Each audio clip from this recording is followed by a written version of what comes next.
大家好，我是主持人陈燕纯，欢迎收听，欢迎收看财讯的听了才知道。今天刚刚聊的题目非常重要，是中国低价倾销全球，红潮爆发的新灾区。想知道的听众跟观众朋友们，请记得听到跟看到最后。今天的来宾是财讯双周刊的副总编辑林宏达，欢迎宏达。是院长好，各位观众大家好。对，宏达是我们的半导体一哥，然后我们跟这个科技有关都来请教他。最近这个中国的低价倾销问题，其实已经延续了一段时间。为什么我们现在还要再提呢？是因为拜登在卸任的前夕，竟然又推出了新的301条款，而且它是美国透过坚定而针对性的关税来保护美国的产业。50年来，财讯持续为读者带来专业的报道，帮投资人追踪产业动态，掌握投资脉动。如果你也认同我们的经营理念，不如现在就加入频道会员吧。成为会员不只能看到会员专属影片，还能得到专属徽章和会员电子信哦。现在就点击下方的加入按钮，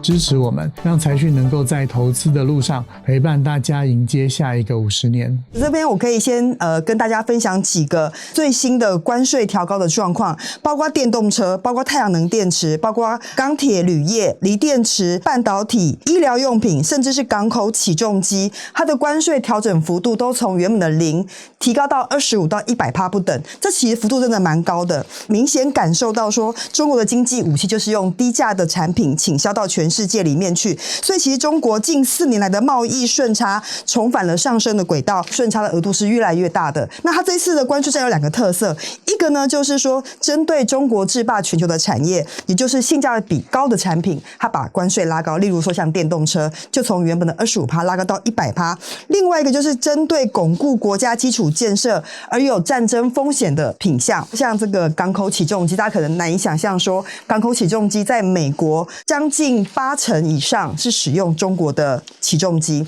所以这次呢，他们也会慢慢的把关税从原本的0%调高到25%，这些动作都是在为这个中国倾销做一些防堵，甚至是防范未然。因为其实中国现在出口到美国的电动车其实并不是非常多啦，但是它就是用这个防堵政策，希望可以把中国的制造防堵在美国之外。这个中国低价制造倾销全世界，其实已经对包括德国、包括韩国造成蛮大的冲击。近在眼前的最明显的例子就是三星请宏达帮我们分享一下说，其实三星最近的营运状况蛮辛苦的，它到底是如何被中国打到的呢？其实我们知道三星其实有3个最重要的产品，第一个是显示面板，第二个是记忆体，第3个就是手机我跟各位推荐我们这一次里面整理的一个表我们根据这个 Omidia 它的2024手机的市占率，除了三星占 18%， 苹果占 16% 之外前10大的厂商包括小米、vivo、OPPO、传音各位可能觉得 Motorola 是美国公司对不起，它已经被这个联想所诟病了，所以它是中国公司。到华为、红米前10大呢大概占了 94% 的市场，就是除了前2名之外，后面的8名大概都是中国公司那为什么要讲这个呢？在过去的这几个季度里面，其实中国的手机的市占率其实是在增加的。那三星在最近的一次的这个财报里面手机这里面的展望，它是写说在低价的市场它是悲观的，他认为在高阶还有一点机会。那他第2季的财报其实显示了手机的部门的营收不但是较上一季是大减了 19% 较去年同期上升 8%， 但是呢如果看获利的话呢就很严重了，因为今年第2季它的手机部门的获利是较去年同期大减 36%， 就是说虽然营收上升一点点，对不起，获利掉更多。为什么？就是回到我们讲的，这叫低价倾销、杀价竞争，红海来了，很可怕。我帮那个宏达补充一下，2023年其实是全球手机市场近5年来卖的最差的一年。其实今年其实是缓步复苏的，所以大家会预期说，过去三星算是手机的领导品牌之一，按理说会变好才对。可是如果照宏达刚刚的说法，它营收虽然有略微成长，可它的获利衰退幅度却很明显是，而且呢，其实我认为三星的这个看法其实是有点乐观了其实在台北街头你会看到一开始有人用折叠机可是我看到了有一些开始是中系品牌了，然后我再去查它的那个价格哦。其实折叠手机，我们如果看到欧美这些主流的产品，那可能大概价格都落在5万左右，对，算是高阶的。可是中国其实它的相关品牌，过去认为没有听过，可能只有在非洲卖的，包括像传音这种公司哦，也推折叠机，然后呢，价格都落在2万左右。砍半啊！这个意思就是说，现在他们把这个战场已经拉到了折叠机了。像这个 Motorola、小米也有折叠机 ，OPPO、vivo， 连这个我们刚刚讲的传音啊，这些通通都有。所以三星想要靠折叠机拉高这个获利，先要过中国这一关。因为我们其实之前宏达也有分享过嘛，三星之前其实在中国的手机卖其实不错，后来就是节节败退，被中国品牌逼退了。因为中国品牌的性价比很高，这件事情我们不能否认。大家退出这个中国市场之后呢，看起来它在全球市场也被中国品牌蚕食鲸吞欸。对，这个就另外一层问题了。三星在退出中国的时候呢，把它低价的制造呢，其实交给了文泰啊这些中国的代工厂制造。所以你看到这个 18% 的数字，如果都是由三星自己制造的话，那是不是还 18%？ 那就有疑问了。而且呢，再往下一层呢，其实这个也是一个值得大家思考的问题哦，就是说，其实我在看这个中国的折叠机背后，我就是看到京东方的折叠面板，在跟三星的折叠面板竞争。我们刚刚讲三星有3只脚嘛，对，面板。那三星以前最引以为傲就是我的面板有柔性面板，哎，你们还停留在 LCD 没关系，我厂关掉，我做柔性面板。对不起，这个折叠机出来之后证明它也有。那三星至少要拿新的了吧齁？对，那可能就剩 Micro LED， 那就另外一轮竞争了啦齁。对，以后我们再跟各位报告。对，但是第一个面板，第二个记忆体，其实我有看到一个资料，长江存储或者是这个合肥长兴，其实他们有一些计划，其实就是把这个传音里面的记忆体直接就是用中国国产的让它出来。了解。所以当面对美国制裁的时候，其实我想中国的战略其实已经看得出来了，我就变成一个 IDM， 我就跟你三星一样，我中国现在自己做记忆体，自己做面板，那再加上我有手机的市占率，我是不是就可以把我的东西我通通整在同一只手机里拿去卖，我就可以变现了，我有出海口了。对，没错，我觉得这个是中国竞争力可怕的地方，就像电动车一样，当它整车输出跟现在的整只手机在卖到全球的时候，它后面是带一连串的供应链，这是整个市场秩序跟厂商的重新洗牌啊，这件事情是我觉得蛮值得关注的。但我想先回来讲一下说，在讲整个手机市场，尤其是在这个三星受到冲击的过程中，我们特别提到传音这家公司嘛，那其实大家过去可能对于华为、vivo、OPPO 比较熟悉，传音是一个什么样的公司？我想请宏达帮我们介绍一下。其实传音是一个06年就成立的公司哦，它的创办人是 OPPO、vivo 这个系统出来的。本来中国是从这个东南亚这些开始嘛，他就直接一步到位，他就想你们都在那里了，那我后发怎么办？直接去非洲，从非洲开始。是。那他在撒哈拉沙漠以南是有40%的市占率，很高就是我们讲三星是全球第一，对不对？三星其实它的第一背后其实是它的中低阶铺很广。我以前去那个埃及采访，从那个开罗到金字塔中间的路全部都是三星的旗帜。这是三星全球运作的能力，是打入非洲。但是非洲其实现在中国以传音为主它的这个低价路线真的低价的挺彻底。我这个上网去看一下，它有一个品牌叫 ITEL， 它这个 A50 手机是3个镜头800万画素，然后6寸触控萤幕，可能是查印度的那个比价网站2000块台币，大概2000块台币。天啊，的功能那么强大，只卖2000块台币，那不是大杀四方了吗？中国透过供应链的整合，当然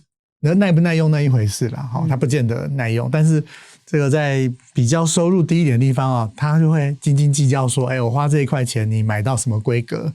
然后他就打这个市场。是。所以你在印度或在非洲，真的你可以常常听到这个传音的名字。那里面呢，其实我们看那个规格就看到有紫光展锐的这个手机晶片就出来了。了解，他就等于带他的供应链出来。但我最好奇的是说，传音卖那么便宜，他有赚钱吗？这是关键点嘛？就是说，如果他卖很便宜又亏钱，那这样好像做白工。重点是他有没有赚钱？重点就是他获利其实是持续成长。就是我们把传音的财报，就是说传音在2019年的时候，它是这个254亿的营收。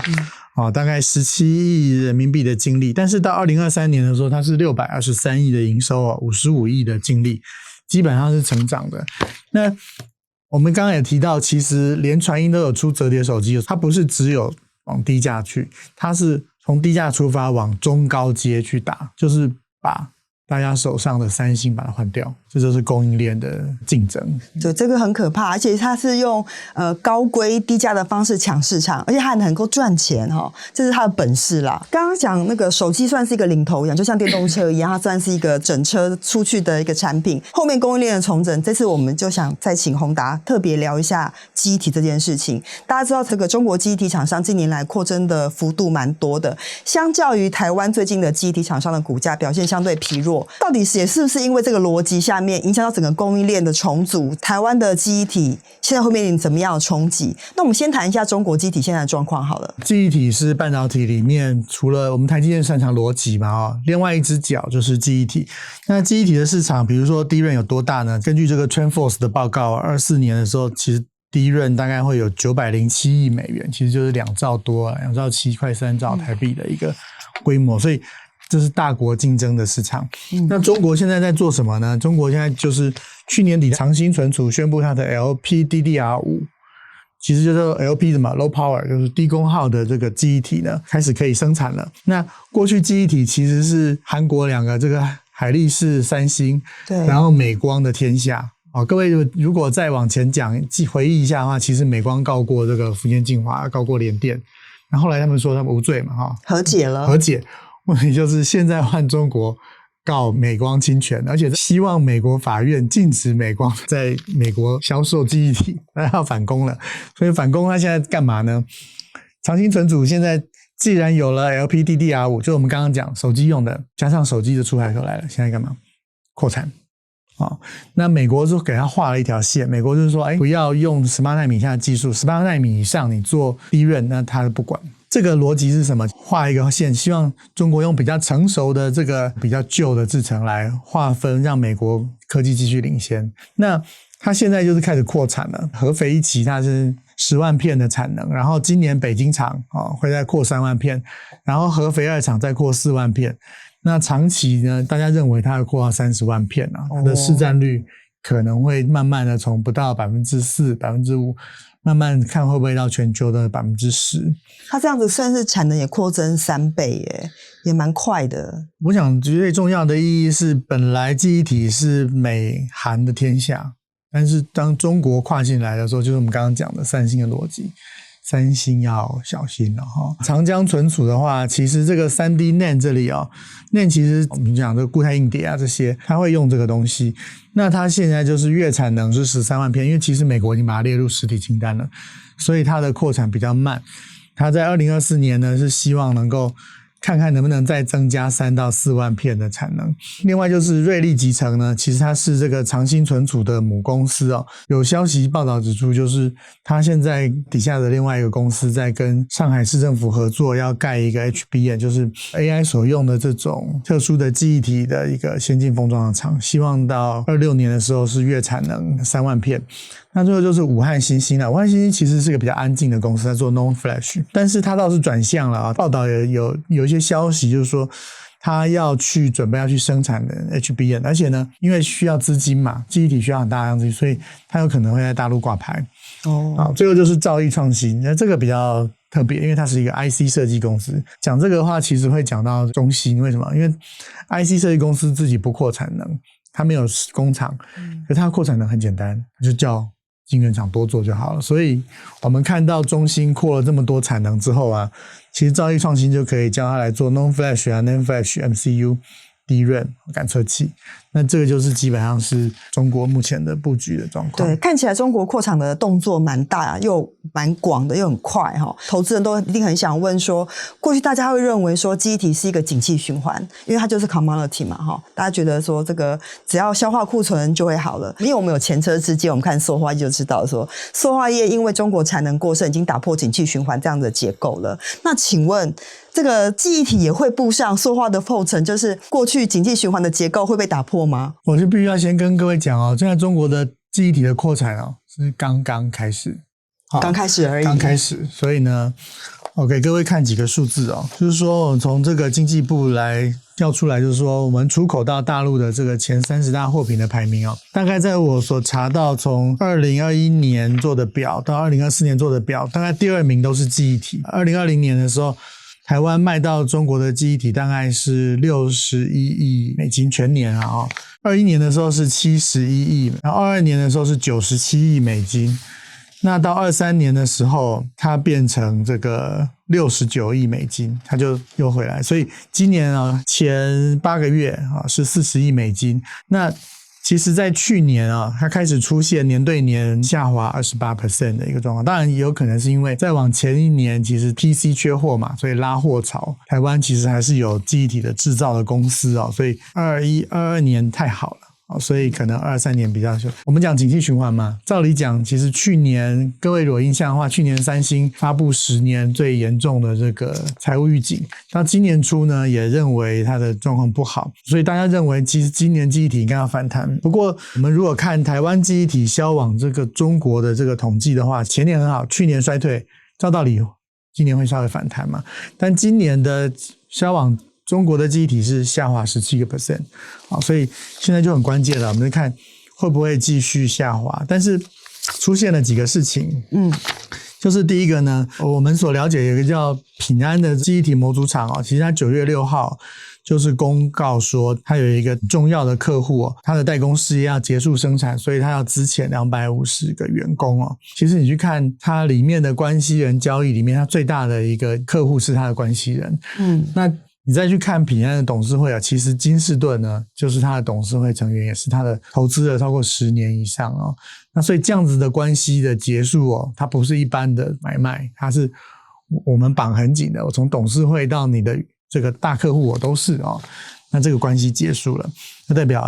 可能预期在这边的需求不是那么好。对，可是你去看江波龙，就是中国记忆体的模组今年上半年的营收是90亿，较这个去年的同期是大增了143个百分点净利是5亿9千万人民币。它的表现呢，去年的时候江波龙上半年是亏损5亿9千万，今年变赚5亿9千万，所以景气循环看起来对中国的记忆体模组厂商来看，它还是赚钱的，还是有这个景气的循环波动。就是我们刚刚那个逻辑 ，IDM 的时候，它可能优先把利益分配给它的记忆体中国厂商。那光一家你可能觉得不够证明。好，蓝启科技，它是中国公司它也做记忆体的模组。那它今年上半年其实是做16亿人民币的生意，这个营收是比去年同期增长 79%。它今年上半年净利是5亿9千万。它跟去年相比，它的净利是增加了 624%， 所以就是说同样的一个记忆体产业，就我们刚刚讲今年手机不是还不错吗？对，其实手机是科技业的重中之重，当你手机的销售量回升的时候，其实按照道理记忆体面板应该需求要回升，跟着好才对，至少要持平。是，但是现在看起来这个链有断线。对，就是在美洲贸易战下面，看中国看起来它这个产能不断的扩张，它还是不错的那反而替代的是台厂吗？台厂被替代掉了吗？你可以说中国把它的大量的消费性电子的产能武器化，美国把美元武器化，它中国自然也把它的武器拿来用。中国即便它扩产，可是它还能够赚钱。那台湾的厂商如果在景气循环这个结构被打破之后，我们该怎么面对这个市场？我想我们现在就是回到了冷战时期，就是说这个世界是一分为二，会有2个系统。那台厂目前你去看记忆体，其实也并不是都是每个人都不好。但你做 commodity 的时候，如果你是卖到哪里都一样的时候，其实人家取代你的产能是很容易的。但是像华邦，其实它做很多客制化的产品，你说它大赚呢，它也不会，因为它是客制化的，它没办法卖给所有人。但是你客户要跟他切断关系也很难，所以客制化的公司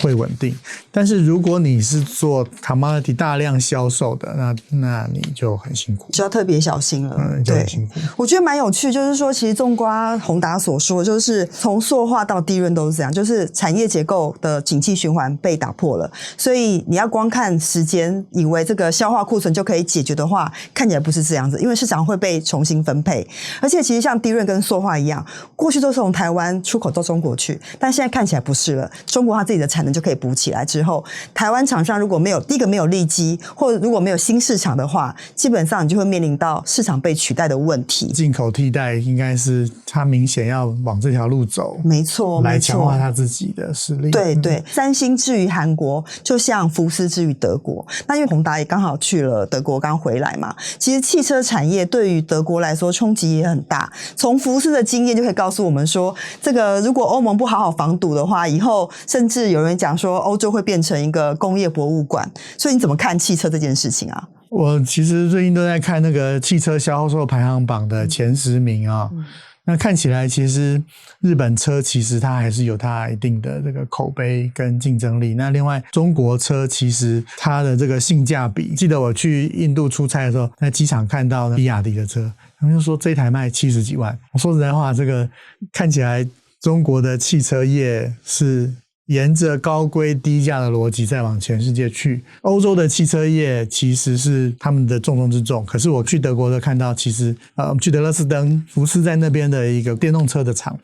可是呢那个厂呢正准备要关门。我们去德国这个台积电的动土典礼我们看到德国人其实远比以前热情啊，他们也希望有一个护国神山啊。意思就是说，如果中国的这个汽车业让德国的汽车业收入下降的话，他们希望半导体可以起来。所以他们在讲一个指标，就是萨克森邦原来汽车业的就业人口是8万人，半导体的就业人口是7万人。他们希望到2030年的时候，萨克森邦半导体的就业人数要超越汽车业。德国现在做汽车已经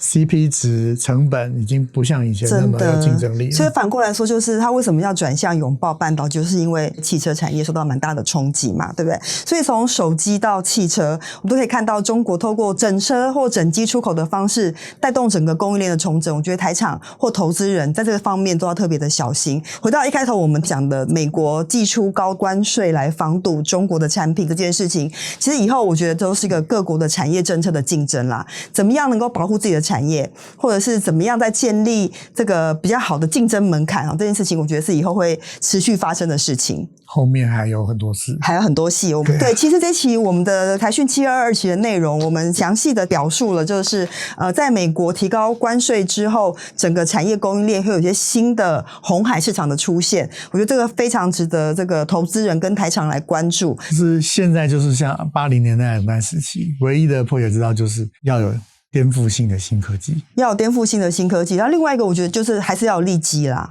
利基是小众市场，是小众市场，没错。但是颠覆性的新科技会一次变成大众市场，那就要花点时间来看看有什么新科技，像 AI 这样子的应用吗？可能是杀手级的应用，所以我们也蛮期待新技术、新科技，基本上颠覆性市场。所以 AI 供应链其实是重要的，重要。这个部分我们再请宏达帮我们继续的追踪。接下来我们要回复一下财团在听了才知道第209集。史上最严打炒房政策，营建股连日走跌，房价高点即将反转了吗？里面的留言。财团 A 李徐说，长痛不如短痛，财团炒房过头，年轻人受害，支持央行采取措施抑制房价。对，我觉得大家对于打炒房这件事情应该没有什么不同的意见啦，大家都蛮同意的。对。然后财团旅行社说，就一堆假需求啊，不就都只想用宽限期炒一波？我周围认识满继承房，每个都过超爽，慢慢卖吧。20年后台湾少300万人继承房持有变多，买盘又只剩现在买房主力1/3，谁买谁傻。对，所以我们也是鼓励有需求的人刚性需求再买。我想房价不应该是变成投资的工具啦。那财团 Vincent Lee 说，每次散户勇敢向前冲时总没好事。对，大家不是说人多地方不要去吗？好，对，投资还是要靠自己做功课啦。哈，今天非常感谢宏达的分享。如果你想了解更多的内容，欢迎购买财讯双周刊第722期，里面有更详细的解说。听了才知道，我们下次再见，拜拜。